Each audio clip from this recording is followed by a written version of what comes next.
Қазақстанның минералды ресурстар әлеуетін талдаңыз дейді. Сіздерге осындай карта беріледі, иә?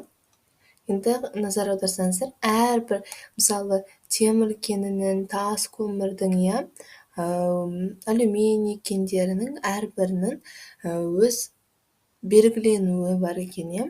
Яғни эмблемасы деп атауға да болады оларды. Енді бұл жерде қай өңірде не бар екені, мысалы темір кені қара үшбұрышпен берілген, да? Сіздер оны мына картадан тауып, қай өңірде көп орналасқанын көре аласыздар. Ендеше сіздерге мына кестені толтыруларыңыз керек. Осы кестеде жауаптарды талқылап шығайық.